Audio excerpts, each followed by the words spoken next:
Eh bien, salut tout le monde, c'est XKaisen, j'espère que vous allez bien. Je suis heureux de vous retrouver aujourd'hui pour une nouvelle vidéo sur GTA V dans laquelle je vous présentais l'analyse donc du gameplay que je vous ai présenté hier, qui avait donc été aussi présenté sur le site d'IGN et du Rockstar Social Club. Donc si vous souhaitez évidemment aller voir ces informations et ces vidéos par vous-même, vous aurez évidemment tous les liens dans la description.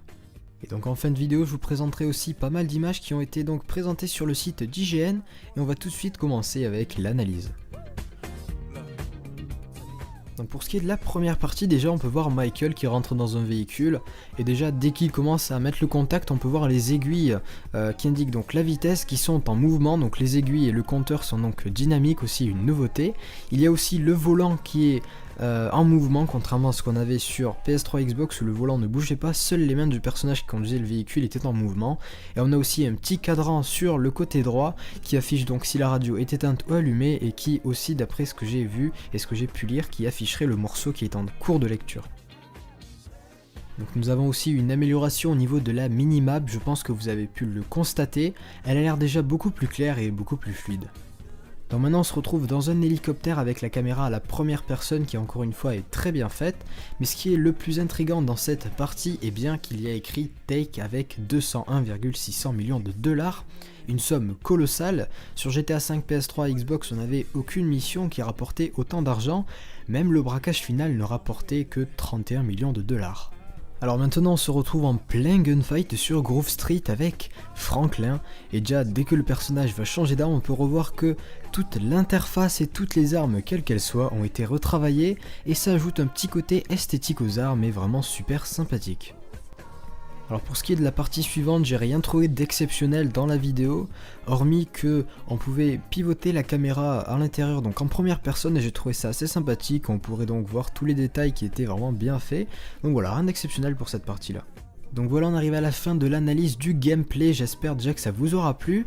Maintenant on va passer à une courte analyse de quelques photos que j'ai pu trouver sur internet, vous aurez évidemment tous les liens dans la description si vous souhaitez aller les voir par vous-même. Donc on va tout de suite commencer avec une nouvelle voiture, donc une nouvelle voiture, on s'entend bien là-dessus, c'est la Pegasus Antorno, donc jusque là elle est déjà présente dans le jeu, mais une nouveauté au niveau de la customisation. Comme vous pouvez voir en dessous de la voiture il y a des néons rouges qui apparaissent, ce qui pourra ajouter encore une fois de la customisation véhicule qui n'était pas présent sur le online et sur GTA V, PS3 et Xbox 360. Maintenant on aura sans doute la possibilité de mettre des néons sous sa voiture. Ensuite nous avons aussi une nouveauté au niveau de la plongée sous-marine. Apparemment on pourra faire de la plongée et pourquoi pas de la chasse sous-marine, je pense que ça sera peut-être une des missions pour débloquer le submersible Kraken, donc le nouveau sous-marin, où est-ce qu'on doit sans doute répertorier les espèces de Los Santos. Et là on peut voir un requin marteau avec un personnage qui tient donc un couteau dans les mains, sans doute on pourra faire de la chasse aquatique comme je vous disais, ce qui peut être encore une fois assez sympathique. Ensuite, l'une des nouveautés qui m'a aussi le plus interpellé est une des photos où on voit Michael qui est en train donc de tirer au stand de tir de chez Ammunition avec le nouveau fusil à impulsion. Et ce qui est de particulier avec ce fusil, c'est qu'il ressemble fortement à un fusil qu'on avait déjà sur Battlefield 4 qui est le Railgun pour Battlefield 4 et le fusil à impulsion pour GTA V. Et la particularité de ce Railgun c'est donc qu'il tirait aussi des balles à impulsion qui one-shot à chaque fois les ennemis qui soient dans un véhicule ou à pied. Donc je vais vous mettre un petit gameplay en fond pour ce qui est du Railgun sur Battlefield 4 et voir à quoi ça ressemble. Sur GTA V je ne sais pas si ça va ressembler à ça, mais au niveau de l'arme elle se ressemble fortement. Donc cette fois-ci nous avons une nouveauté au niveau du trafic routier qui, comme sur GTA 4 PC, avait été amélioré, donc avant qu'il sorte sur PC était sur PS3 et dès sa sortie sur PC le trafic routier avait été amélioré et avait été rendu beaucoup plus dense. Et donc avant de vous quitter, je vais vous lire quelques questions que mes abonnés m'avaient posées, d'ailleurs que je remercie beaucoup d'avoir donc pris un peu de leur temps et de poser des questions, donc je vais y répondre avec grand plaisir. Donc la première question était: penses-tu que les DLC vont continuer sur PlayStation 3 et Xbox 360 et vont-ils aussi continuer sur Next Gen?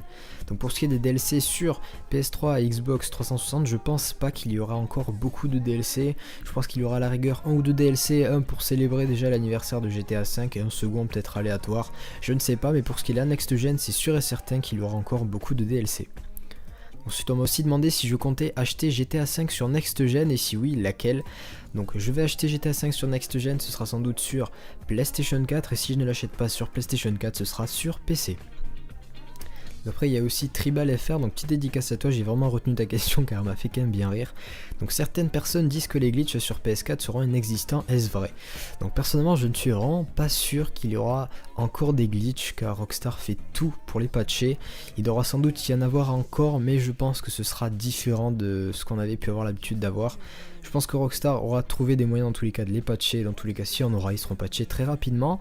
Et après il y a un truc que tu m'as dit qui m'a fait rire, c'est si oui, que va devenir Baisanka? Donc ça m'avait fait bien marrer, donc Baisanka il devra se réfugier sur un autre jeu, voilà. Donc écoutez, on arrive à la fin de la vidéo, j'espère qu'elle vous aura plu, n'hésitez pas à la liker, la commenter, vous abonner si ce n'est pas déjà fait. Sur ce c'était XKaisen et je vous dis bye.